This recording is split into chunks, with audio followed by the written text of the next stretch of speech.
Assalamu alaikum students, how are you all? I hope you all are fine and safe at your homes.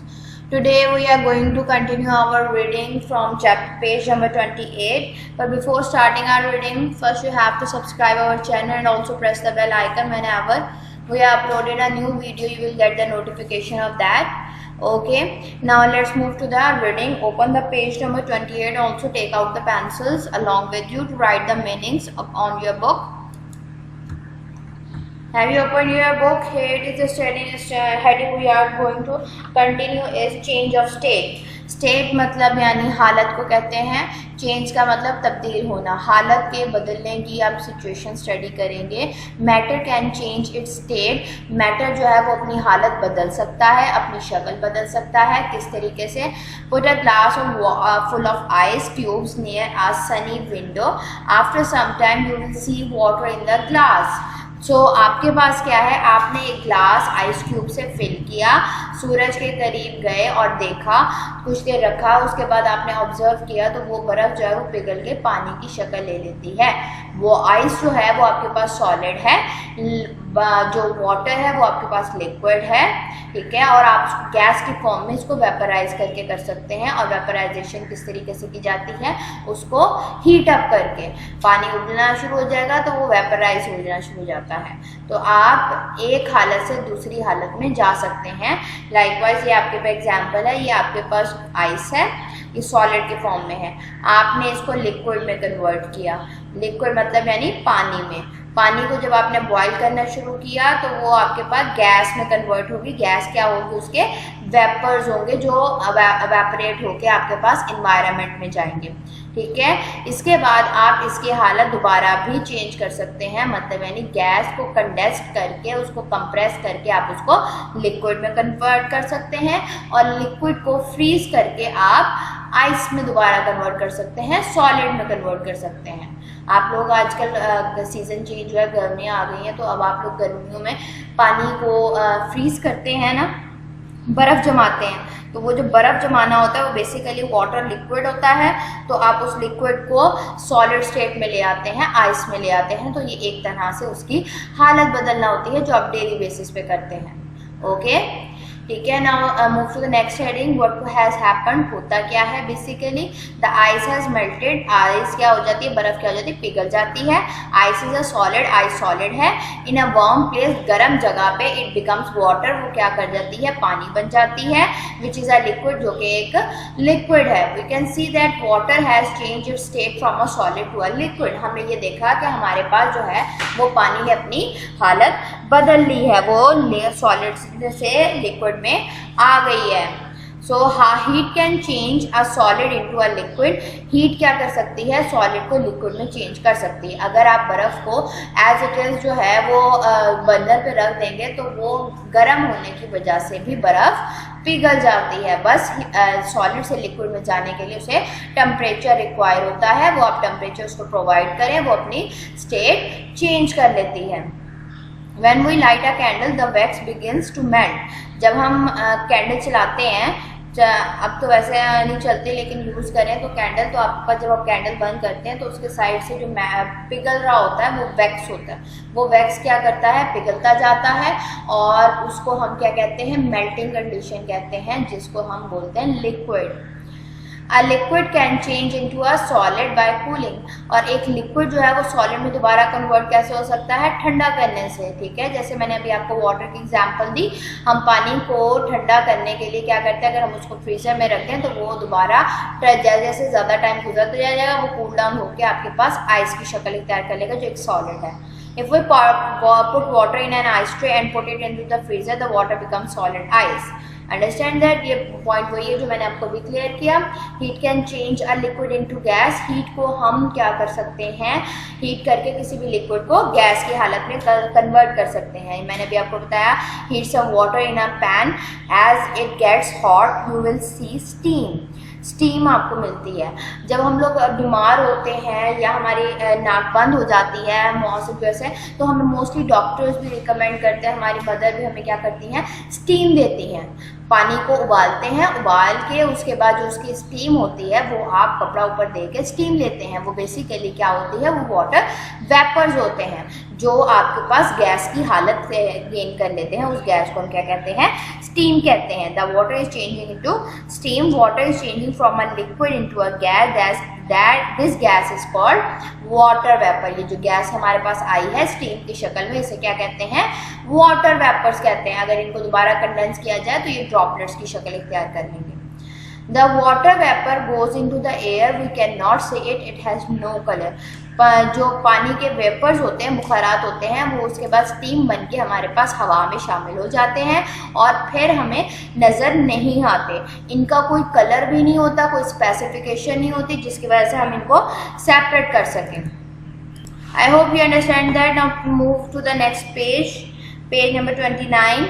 Hold a coffee plate above the steam. आपने क्या करना है, गरम जो है एक ठंडी प्लेट लेनी है स्टीम के ऊपर, बुखारात बन रहे हैं ना, आप उसके ऊपर जो है वो गरम, एग्जाम्पल आपको एक छोटी सी देती हूँ मैं, चाय, गरम चाय है, ठीक है, या गर्म दूध है, आप उसको कवर कर दें, ढक दें, ऊपर पेट दे दें या कोई प्लेट दे दें या कोई लिड दे दें, तो कुछ देर बाद आप उस लिड को उठाएं या उस प्लेट को उठाएं तो उसके नीचे से पानी के ड्रॉपलेट्स निकल रहे होते हैं। वो बेसिकली पानी के ड्रॉपलेट्स क्या होते हैं, वो कंडेंस हो चुके होते हैं। वो जो गैस स्टीम गर्म की वजह से जो स्टीम आ रही होती है वो स्टीम कंडेंस होकर वाटर ड्रॉपलेट्स में कन्वर्ट हो जाती है, मतलब गैस जो है वो लिक्विड में कन्वर्ट हो जाती है। इसे हम कंप्रेशन बोलते हैं, कंडेंसेशन बोलते हैं। You will C tiny drops of water on it, the water vapour has cooled and change back from a gas into tiny drops of liquid water, मतलब यानी उस गैस ने पानी की हालत, लिक्विड की हालत गेन कर ली है। नेक्स्ट हेडिंग देखिए, मॉलिक्यूल्स एंड मूवमेंट। मॉलिक्यूल्स और उनकी मूवमेंट। मॉलिक्यूल्स मैंने आपको बताया था, मॉलिक्यूल्स क्या होते हैं, एटम्स से, काफ़ी सारे एटम से मिलकर बनते हैं। वाटर के मॉलिक्यूल में कितने एटम्स होते हैं, 3 एटम्स होते हैं। ऑक्सीजन का एक एटम होता है, 2 हाइड्रोजन के एटम होते हैं। और उनकी मूवमेंट, कि अब वो मूव किस तरह करते हैं, वो फिरते किस तरह है। Molecules are always moving, they bump into each other, they also slide over each other.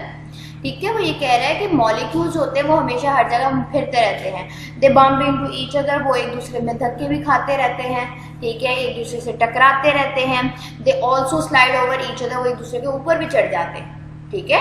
Like आप लोग जब प्ले करते हैं एक दूसरे के साथ, अपने सिस्टर्स, फ्रेंड्स वगैरह के साथ, तो एक दूसरे को पकड़ते हैं, एक दूसरे को के ऊपर भी चढ़ जाते हैं, एक दूसरे को हिट भी करते हैं। तो मॉलिक्यूल्स भी सारा दिन ऐसे ही फिरते रहते हैं और उनकी भी ऐसे ही एक दूसरे के साथ हिटिंग होती है, एक दूसरे के साथ वो ऊपर चढ़ जाते हैं। और they any space between the molecules, क्या मॉलिक्यूल्स के बीच में इतनी स्पेस होती है, ये हम डिस्कस करेंगे सॉलिड्स में भी, लिक्विड्स में भी और गैस में भी। Molecules in a solid, solid में किस तरह के होते हैं molecules, molecules in a solid are packed very close together. Molecules में आपके पास जो होते हैं, सॉलिड्स में जो मॉलिक्यूल्स होते हैं वो एक दूसरे के साथ टोटली पैक्ड होते हैं। They are arrange in regular pattern, का रेगुलर पैटर्न होता है। ये एक रेगुलर पैटर्न मैंने आपको शो किया हुआ है। इसमें आपके पास ये देखें, मॉलिक्यूल्स जो हैं वो आपके पास ये देखें 1 बाय 1 एक दूसरे के साथ टाइटली बाउंड है, ठीक है। तो ये सॉलिड की आपके पास शो कर रही है, यहाँ पे ये एक रेगुलर पैटर्न में अरेंज्ड है। अब ये देखें, ये इस तरह कंबाइंड है जैसे अगर आप लोगों के पास कोई एक कार है, उसमें काफ़ी सारे लोग हो गए हैं, आप लोग फैमिली मेम्बर ज़्यादा हो गए। जब आप लोग अंदर घुसते हैं तो एक दूसरे के साथ काफ़ी सारे अरेंज हो जाते हैं, कंजस्टेड होते हैं, बाज़ दफ़ा ओवर सीटर भी हो जाते हैं। तो वो जो टोटली कंजस्टेड पैक्ड होता है ना पैटर्न, वो सॉलिड्स का कहलाता है। उसमें हमारे पास स्पेस नहीं होती कि मॉलिक्यूल्स एक जगह से दूसरी जगह जा सकें, वो अपनी ही जगह पे रहते हुए हिलते हैं, एक दूसरे को धक्के मारते रहते हैं, जैसे आप लोग कोनियाँ मारते रहते हैं एक दूसरे को। Okay, they can vibrate backwards and forwards. वो क्या करते हैं, वो आगे जाते हैं और पीछे की तरफ आते हैं। बैकवर्ड्स पीछे को कहते हैं, फॉरवर्ड्स आगे को कहते हैं। तो वो क्या करते हैं, वाइब्रेट करते रहते हैं, मतलब यानी हिलते रहते हैं, कभी आगे कभी पीछे, मतलब आगे पीछे एक दूसरे को धक्के मारते रहते हैं। But they stay in the same place, लेकिन वो रहते उसी जगह पे हैं, ठीक है। That is why a solid can not change its shape easily. इसी वजह से सॉलिड्स जो है वो अपनी हालत इतनी आसानी से नहीं बदलते। Now see to the molecules in a liquid. Liquid में मॉलिक्यूल्स कैसे होते हैं? Molecules in a liquid are not very close to each other, वो एक दूसरे के बहुत ज़्यादा करीब नहीं होते। दे कैन मूव, वो आराम से हिल सकते हैं, मतलब इधर उधर से जा सकते हैं। They can also slide over each other, वो एक दूसरे पर चढ़ भी सकते हैं। They can move more than molecules of a solid, that is why a solid liquid can change its shape. तो लिक्विड अपनी हालत इसी वजह से बदल सकती है। इसकी एग्जाम्पल ये है कि अगर आपके पास 4 सीटर कार है तो आप जब वहाँ पे सिर्फ और सिर्फ 4 सीटर्स जो है वो बैठे, ताकि वो इजीली मूव कर सकें, हिल सकें, लेकिन वो रहते अपनी जगह पे हैं। तो ये आपके पास मैंने एक छोटी सी डायग्राम आपके पास शो की है। इसमें देखिए मॉलिक्यूल्स जो हैं वो इस तरीके से प्रॉपर पैटर्न में अरेंज नहीं है, वो सिंपल सेपरेटली अरेंज्ड है। यहाँ पे भी अपनी अपनी पोजीशन ले रहे हैं, अगर यहाँ से यहाँ भी जा सकते हैं, यहाँ से वहाँ भी जा सकते हैं, और उसके बाद एक दूसरे पे चढ़ भी सकते हैं। जैसे ये 2 मॉलिक्यूल्स आपके पास एक दूसरे पर स्लाइड किए हुए हैं, तो ये एक दूसरे के साथ मूव भी कर सकते हैं। इसी वजह से ये जो लिक्विड है इसको आप जिस शेप में गेन करते हैं वो वही शेप कंटेन कर लेती है। इसके लिए शेप या चेंज करना इतना मुश्किल काम नहीं है। Molecules in a gas, in a gas very far away from each other. Molecules में जो है वो गैस वाले में बहुत दूर दूर होते हैं एक दूसरे से। They can move about freely in any direction, तो वो कहीं पे भी मूव कर सकते हैं। लाइकवाइज आपके पास जो डायबो वगैरह बस होती है, इसमें आप क्या करते हैं, अगर आप इसमें ट्रैवल करें और बस में सिर्फ 1-2 सीट्स फिल्ड हो, बाकी सारी खाली हो, तो आप कभी उठ के इधर जा सकते हैं, कभी उधर जा सकते हैं, तो रैंडम मूवमेंट आपकी होती है। तो इसी तरह गैस के जो मॉलिक्यूल्स होते हैं, ये देखें इसमें डायग्राम में, इसमें हमारे पास इसकी क्या है, रैंडम मूवमेंट है। ये कभी इधर जा सकते हैं, कभी उधर जा सकते हैं, कभी इधर जा सकते हैं। इनकी मूवमेंट की डायरेक्शन डिफरेंट होती है। They can move about freely in any direction, तो वो किसी डायरेक्शन पे आराम से जा सकते हैं। दे बम्प इनटू ईच अदर, वो एक दूसरे के साथ टकरा भी सकते हैं। ये टेंशन नहीं है कि टकराएंगे नहीं, ये टकरा भी सकते हैं एक दूसरे के साथ। They also push each other away, वो एक दूसरे से टकरा के एक दूसरे को धकेल के एक दूसरे के साथ ऑपोजिट डायरेक्शन में फेंक भी सकते हैं। That is why gas has no fixed shape, इसीलिए कहा जाता है गैस की कोई अपनी हालत नहीं है, क्योंकि उनकी मॉलिक्यूल्स की कोई अरेंजमेंट ही नहीं होती। Have you clear that? Now move to the amazing facts. Amazing facts वो होते हैं जो इंटरेस्टिंग इंफॉर्मेशंस होती हैं, जो आपके लिए जानना ज़रूरी होती हैं और जो आपका इंटरेस्ट ज़्यादा डेवलप होती हैं। अब हमने यहाँ पे टर्म पढ़ा था एटम का, ठीक है। अब एटम वर्ड कहाँ से आया है? Atom word comes from the Greek word Atmos. Atmos का मतलब क्या होता है? Not divisible. नॉट डिविजिबल का मतलब यानी उसके हिस्से नहीं हो सकते, वो डिवाइड नहीं हो सकता, ठीक है। तो the ancient Greeks thought an atom to be the smallest possible particles of any substance. जो पुराने ज़माने के ग्रीक के साइंटिस्ट थे, उन्होंने ये कहा था कि जो एटम है ये हमारे पास सबसे छोटा, सबसे पॉसिबल पार्टिकल होता है किसी भी सब्सटेंस का, जिसको हम स्टडी कर सकते हैं। I hope you understand that and do the remaining question of this chapter. Take out your pencils and notebooks and write the answer. They are also given in your resource pack. So please, हमने पिछली video में हमारे पास 3 question हमने किए थे. The remaining 3 question of exercise are given over here.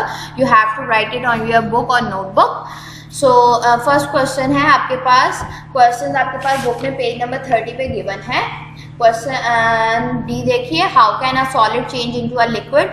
Solid को आप liquid में कैसे बदल सकते हैं? अभी हमने बताया कि हीट करने से. Heat can change a solid to a liquid. Heat क्या करता है? सॉलिड को लिक्विड में बदल देता है, ठीक है. हमें एक प्रॉपर टेम्परेचर देना है, जैसे हमने एग्जांपल दी थी आइस की. आइस को आप बाहर गर्म प्लेस पे रखें या किसी बर्नर के नीचे रखें, दोनों सूरतों में आप क्या कर रहे हैं? हीट प्रोवाइड कर रहे हैं ताकि वो लिक्विड में कन्वर्ट हो सके. Have you write it? Now move to the E part. Why is a solid hard? Solid hard क्यों होता है, सख्त क्यों होता है? The molecules in a solid are packed very close together. अभी हमने डिस्कस किया है डायग्राम कि आपके पास जो मॉलिक्यूल्स होते हैं सॉलिड में वो एक दूसरे के साथ पैक होते हैं और बहुत ज़्यादा क्लोज होते हैं, ठीक है. एफ पार्ट देखिए, why does a gas have no fixed shape? Gas की फिक्स शेप क्यों नहीं होती?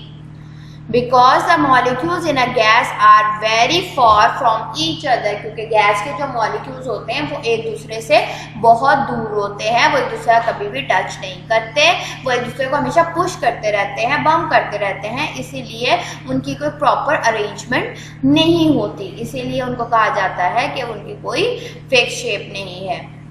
Have you read that? Okay, good. Now move to your diary. Here is your diary. You have to do the reading of page number 28 and 29 and also clear your concept and mark the important terms which you have to clear that, and also learn the question answer D, E, F from your resource pack which are also given in your book, and also write it over here. Okay, I hope you understand that and clear your concepts about today's lecture. Before uploading a new video, you will have to take care of yourself. Allah Hafiz.